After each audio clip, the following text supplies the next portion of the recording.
Okay. Hi, I'm JH. Hi, I'm Kyle Van Meter, President of FCHS. And I'm Vice President of FCHS, and we're here for the Round Barn Podcast. How'd that sound? Seriously? Siri, dick, move. Okay.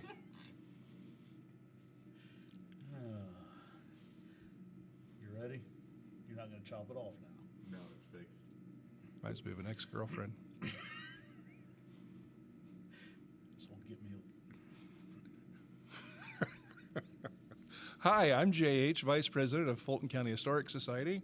I'm Kyle Van Meter, President, Fulton County Historical Society. And together, we're the Round Barn Podcast. That sound good? Did it? Okay, cool. You good with that one, or I am. you want to try another one? Okay, good with that one.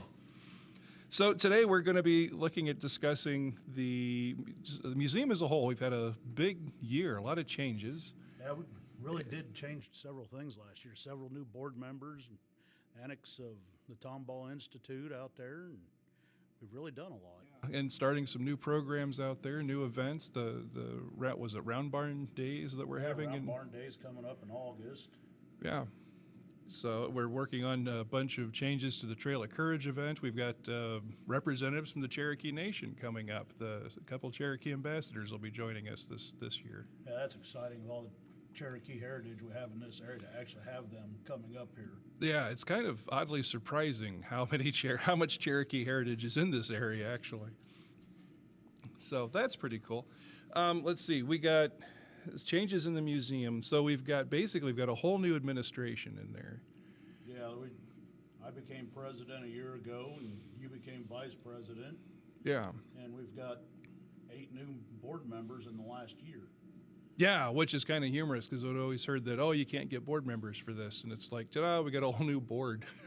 It was entertaining. Yeah, And then, to be polite. We got the Tomball. John Tomball passed away and was able to bring that into the organization. Yeah, I'm not sure many people know about the Tomball, because I know when I joined the board, I heard you guys talk about it, but I never really clicked till I actually met John, and then we went out and took a look at it. Yeah, that's a rather interesting place out there. It's at Wagner Park. I took you out there, got all that military memorabilia, the books. He was an interesting character and donated all the ground and all the memorabilia and inside the facility to the museum once he passed away. Yeah. Millions of dollars worth of phenomenal stuff. It's, for a private collection, it's just amazing. I mean, he's even got the lighthouse from lighthouse that used to be at the Culver Academy. Yeah. And there's a Japanese flag that's still bloodstained from Okinawa. Yeah. That was rather creepy, really. Yeah, since his passing, Jerry out there, he's now got it. So we've got like a fairly distinct American Civil War area, Spanish-American War area, World War I, World War II. They've got an amazing paleo display that he's put together up in there. Not to mention the trench art, the models. It's just astounding. That trench art, them guys needed something to keep themselves out of shell shock. That was for sure. Yeah. It's got that helmet that the German soldier was wearing when he took a bullet. Mm-hmm. Got letters out there from Abraham Lincoln to Grant. Everything's in databases. Oh, God. Yeah, and if somebody's studying like the Civil War, the book series of letters they have out there are just astounding. It's definitely something to take a look at. It's worth a trip out there. Yeah. It's only 10 minutes from Rochester. It's not that far away. And there's bombs and guns for those who like small words. Yes, I know. I like small words. And if you can find the RPG, I'll give you $5, but that's beside the point. So, no, that's awesome, Tomball Center. And we've got Redbud coming up, but of course it's one of our, for myself, is one of my favorite events that we have out there, and it's also, of course, heavily weather dependent. We usually call it the weather bud. Yeah. Because one of the 2 days it is going to be bad weather. Yep. One year we had 3 inches of snow. Yeah. Now, is your group The Kievskis, Despoyer, are they going to be there this year? We'll be getting ready for our big event, but we'll have part of our Moldavsky Hussars will be there to do a little program for you and Belinda to review, and we'll have guys there. We're planning on bringing one of the cannons out. Now, what is the Pazars? The Hussars? Yeah. It's a light cavalry group. So you got horses you're bringing out. Yeah. Show us what's going on for people that like small words in Yeah. American. True. Yeah, no, it's cavalry horses, so they're planning on bringing 2 of the horses out for this. And I got a hold of Carrie. I can't even think of her last name now, but Paul and Carrie? yeah, Yeah. from the 4th Massachusetts. So the Fife and Drum Corps is going to be out there again. Good. I know when I talked to the guys from the 42nd Pipe Band, who will be coming back at Trail, we've got a lot of neat stuff, of course, that's coming up with Trail. They were discussing possibly coming up. I haven't gotten confirmation yet, but they'd been talking with Carrie and Paul, and we're talking about coming up and getting a chance to play together again.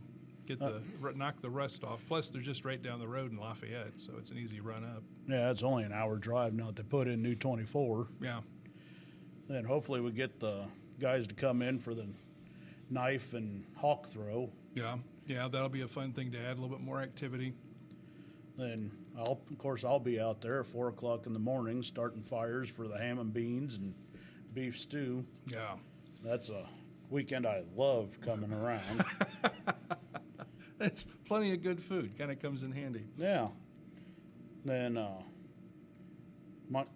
Maggie and Molly with their chocolates and confections, homemade candies. Yeah, they're going to be there. They'll be in the old They'll store, be in won't the they? old general store. Yeah. Now, weren't we discussing something about the jailhouse, or do we know if that's going on? Yeah, we're going to try to see if we can't put something in the jailhouse and maybe be able to get old-time photographs taken of people being in the old-timey jail. Oh, that'd be fun. Then it's That'd going to be cost fun. you to get them back out of jail. Well, don't tell my guys that, because I'll be locked up in there before I know it. No, I can't say it. I'd blame them. You got so much love. So cool. Redbud, Tombaugh. And, out there at FCHS, had Boy Scouts repainted I can't remember his name, but he completely redid the outside of the train depot last Good. year. Sanded it, repainted it. Once it warms up and we paint the front door, it'll be looking brand new again. Good.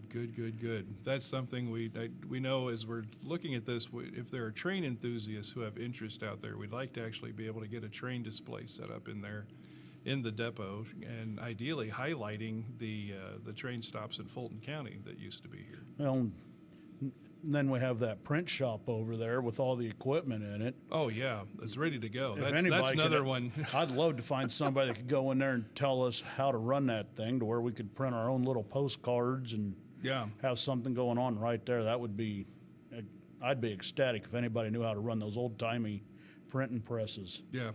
Every time we think we find one, they run off or they look at us weirdly from the side. Hi, Damien. How you doing? I may or may not know how to play with a linotype. Sweet. That's one. You are now the guinea pig.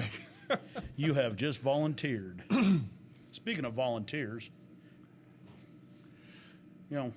So- we got those lights we have had purchased for years to hang outside so we can light up the parking lot. If anybody is interested in helping on that. Well, we've had an interesting thing when this administration started, was the realization that our volunteer body had eroded. Well, So now they we're working eroded, on- but a lot of them are over the age of 70 now and don't feel like climbing ladders. And So eroded. well, valid point.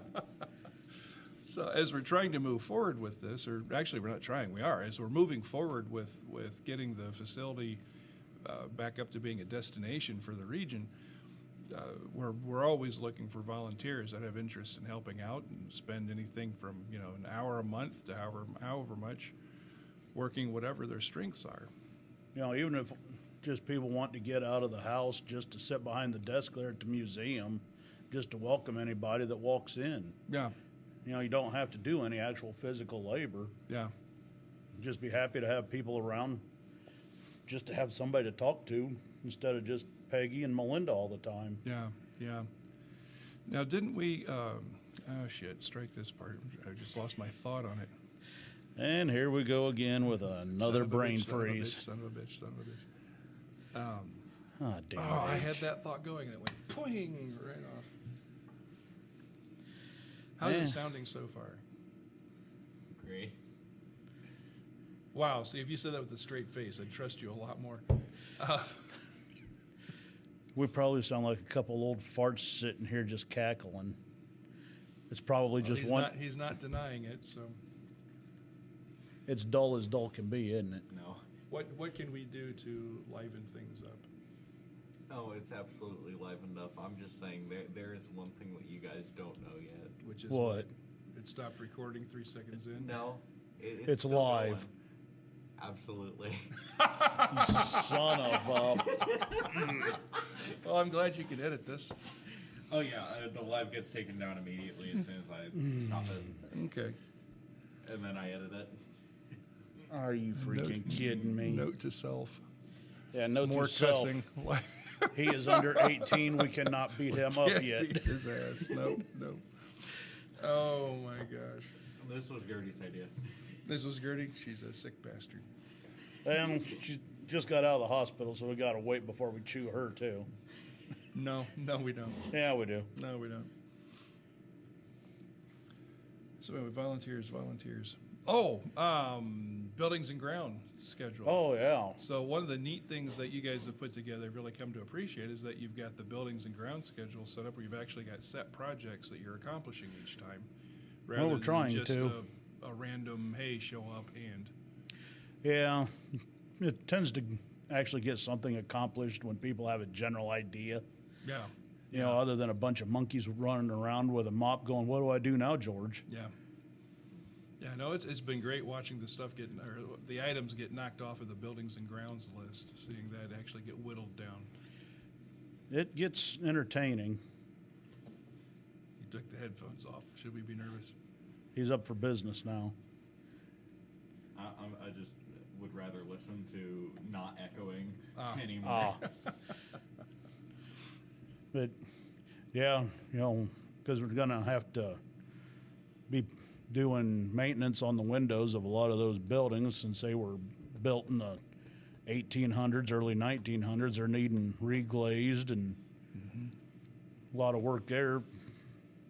Anybody wants to Mickey Mouse around with that and help out, we can. Yeah, a lot We of got Larry Landis and Joe Butler that are taking that on, and they're a pretty good tag team together, getting stuff knocked off one by one. Yeah, a lot of opportunity to volunteer out there at the park, and it's something that has a benefit also. I mean, that's if I remember right, if you volunteer enough, then you get like reduced or free access to this trail. Yeah, if you volunteer to, you know, work at or before trail to help get ready, you and your family get in for free, up to 5 people. You know, as long as you get plenty of hours in, Yeah. which doesn't take a whole lot because I'm more willing to pay you to come and help than run you off. I thought it was really neat last year going into trail. That was the smoothest camp setup I think I've ever seen, and we had a record camp as far as people who were just camping there for interps or whatever.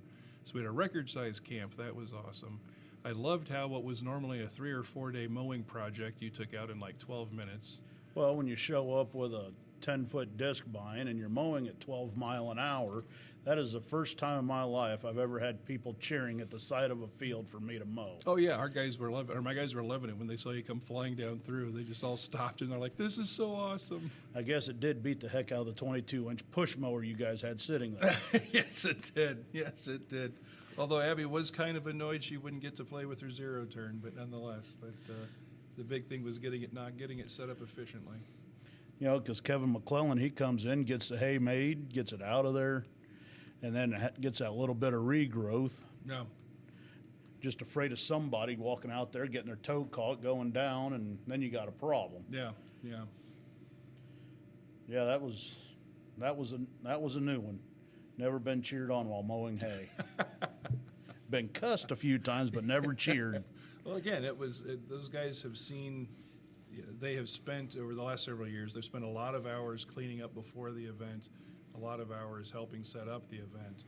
And they had just commented on how quick and easily the setup was going this year, or last year, when you came flying through with the mower and just started knocking it down. And that was that push towards efficiency is greatly appreciated, because for an event like this to go off and for it to draw the money for the site, we have to have the efficiency in getting it set up. And with the bigger camp last year, the more vendors, the more interpretive stuff, we are one of few sites in all of the region that were actually making money Oh yeah. off of this. Oh yeah. We are one of very few that actually put money in the bank at the end of the year instead of going, how do we go on next year? Yeah. Yeah. And we're working, and if you keep watching from the outside, we are working to get like Trail of Courage back to being a destination event. Yeah, because it used to be it was Trail of Courage, Feast the Hunter's Moon, Mississinawa, and Mississinawa. Yeah. So those were your three big fall events, and people drew, you brought people in from all over the country for that. And you were telling me you're amazed after doing this for 40 years, all the people that got their start right out here at FCHS. Oh, yeah. That's a common thing I keep running across when I go to these different organizational meetings, is someone going, oh, yeah, I started at FC. That was my first event, or that's where my wife and I met, or that's where, whatever. And I have to sit there and chuckle because I'm looking around trying to remember, okay, I'm 53, you're 60. I think I can picture you not 60.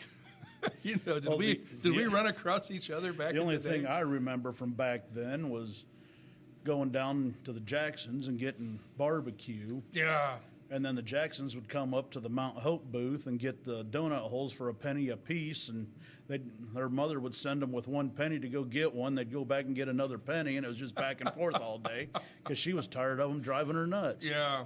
No, the Jacksons, that used to be a thing for us, that we'd actually gotten to where we didn't take food to trail because we were going to eat at the Jacksons the whole time.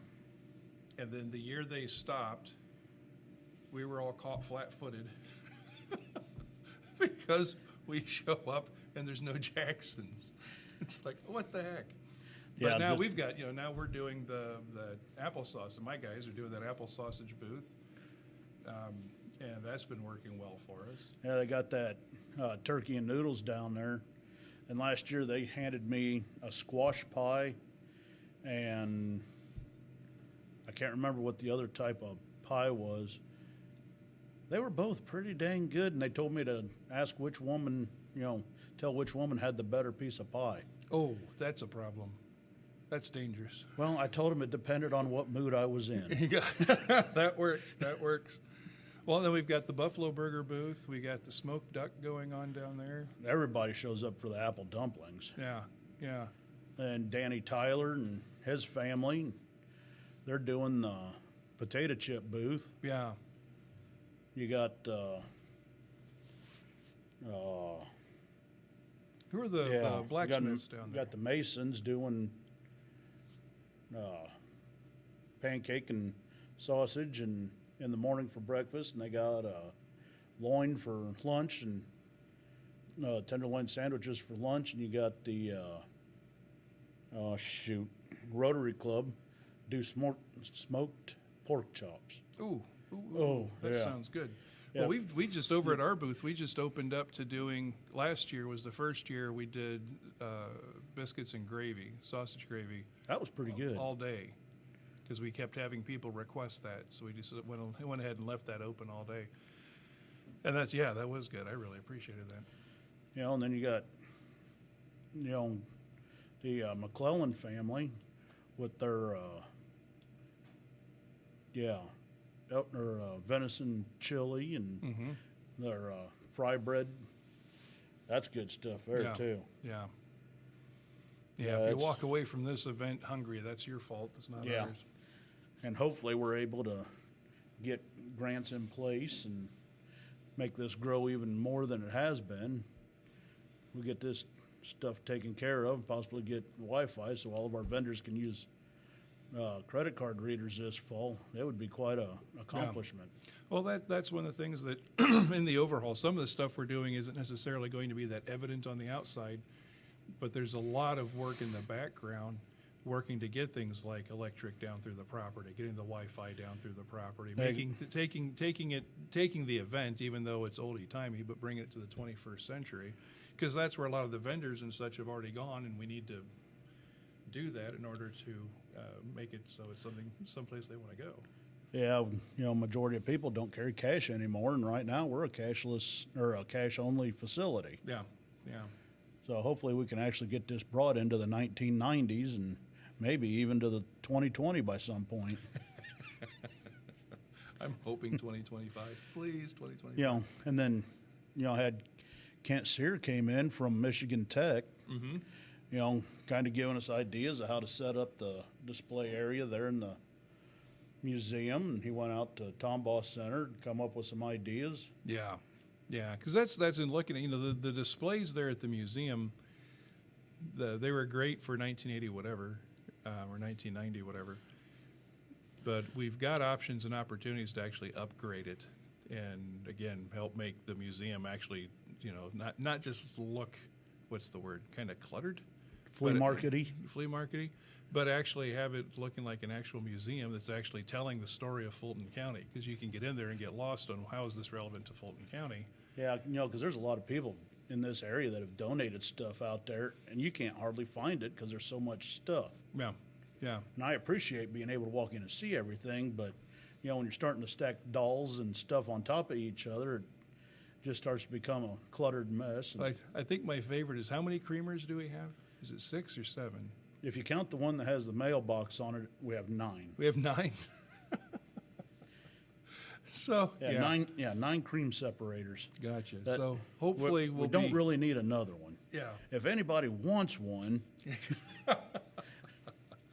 No, but that's one of the things we're also been looking at, expanding the storage, just because we need to reroute everything moved around, and then be able to have focal displays that come up from time to time that cycle through regularly, so you can actually see, here is, we have 10 billion dolls. Here's the doll collection, and you can actually see the whole thing for 3 or 4 months. Since I've become president and actually been paying attention to what's in the museum, I had no clue that there is actually a baby bottle collecting society. Oh. I had no clue. I go into Melinda, I said, what the heck are all these baby bottles doing here? Well, I can't remember the lady's name. Said she donated them from her collection because there's an entire society that has annual conventions for the collection of baby bottles. I had no idea. Maybe we should see if we could host them. Well, possibly. Yeah. That'd be interesting. Yeah. Because Nehi used to be right down here at Kokomo. Mm-hmm. All you had to do was slap a rubber nipple on there, and there's your bottle. And, yeah. Every redneck child from the 1960s had an Nehi. Mm-hmm.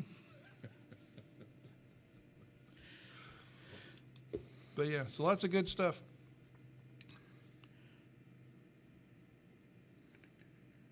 Yeah. Taking a look. This is still live, isn't it? Yeah. You're going to chop the crap out of this, right? Yeah, I am okay. going to. Okay, good. And if you ever need me to mute the mic, just let me know. Oh, no problem. Yeah, we had a plan. And this is like Mike Tyson always said, you always have a plan until you get popped in the mouth. Yeah. Because we had everything wrote down. Just neither one of us brought the right notebook in. Wrong notebooks. And we are just too old, fat, and lazy to walk back out to our truck and get the right one. Mine's back at the farm, so I have to go back and do that. I think mine's out in the truck. So anyway, we've got we've touched on the Tombaugh Center on Memorial Day weekend. We're actually going to have a program out there, so to get people out to the Tombaugh Center and show them what we've got going on out there. It's an amazing collection. Yeah, it's 5009 West Beeman Lane, Rochester, 46975 is where that's located. Okay. So we're doing that then. Of course, Redbud then. We've got last weekend in April. Well, this weekend coming up, March 1st, we have the Tractor Club. The Fulton County Power Association is having a fish fry. Oh, awesome. Yeah, we got to remember these guys. The Tractor Club's done some really neat stuff out there. Weren't they? They were involved with getting the Santa Claus thing set up, right? Yeah, the Power Association, or people tend to call them the Tractor Club. They themselves took it upon themselves to build the house, the barn, that the 13 or 14 foot Santa Claus from on top of the old Indiana Metals factory he's out there. They've had it re-landscaped, and Paul Shanklin from Wilson's Towing out here in Body, he completely repainted Santa Claus and got him all cleaned up, and he's looking pretty good now. Yeah, he is. Yeah, for a 50-year-old Santa Claus, all it took was a good coat of makeup, and he's looking pretty. And as we're looking at this next year, we're actually working on a Christmas program, if I remember right. We don't have all the details ironed out yet, but yeah, I don't have everything figured out, but we have hoping to have Santa's Village lit up, and I've got vendors that are interested in coming in and setting up for that. That would be fun. I think we've got a couple leads on some carolers also. So then March. Haven't done that for years. That would be March awesome. 8th, which is the second Saturday every month, you have the blacksmiths out there in the red building. Mm-hmm. Another at really the solid Sutton group. Turok Blacksmithing Forge. Yeah. They're welcome. They welcome anybody that wants to show up. They're always there to help us when we need it. Yeah, and they're great. It's a great organization, great group of guys. They've just been really awesome to work with. We got antique and collectible shows coming up here in another week. The one on the 8th. Yeah, and I think it's the end of next week, the 6th, 7th, 8th, I think. Something like that. I don't know exactly when, because, most of the stuff that I already own is a collectible. I just don't need to collect more. But on Friday and Saturday, I imagine it'll be during our business hours, 9 to 5, 9 to 6, something along those lines. Mm-hmm. It'd be on the north end. Gotcha. There at the main building. Yeah. Awesome. Yeah, if anybody wants any information about anything, you can call out to the museum, 574-223-4436. Talk to Melinda or Peggy. They'll be able to answer questions for you. Yeah. Anybody has anything that are interested in helping or want to see done out at the museum, let us know. Any questions? Yeah, if you got anything you want us to cover on this, the Round Barred podcast, let us know also, because we can go ahead and cover that here too. Oh, yeah. We got the Forest Affairs guys coming in for October for the what used to be the Haunted Woods. Yeah. I got Forest Affairs from over at Akron. They're going to be coming in, setting up on our facility this year for the first time for those 3 weekends in October. Yeah. I'm going to try to have a little kids hunt up in the village, have the little haunted village up there for like 10 and under that want to go around, do a little trick-or-treat type thing and slightly get scared. That way they don't sleep the rest of the weekend for mom and dad. Yeah. Okay, 9-minute warning meeting. We're 9 minutes into it, or we have 9 minutes to go? 9 minutes until next class period. Gotcha. Okay. Okay. So other than that, I think we pretty well got everything taken care of. Got Damien gone here at the school. He's helping us put this together with Brenda Gertie and Alyssa Brown. Our quiet partner in the background. Yeah. They're helping us out quite a bit on this. So cool. Well, let's see. So we've covered Red Bud. We've talked about the Tombaugh Center. Talked about some upcoming events and some changes with the museum, and I think we're pretty good till the next one. I think we're doing good. I hope people are able to come out and see it. Well, cool. Like, share, and subscribe, and we'll catch you guys next time. Check us out on Facebook.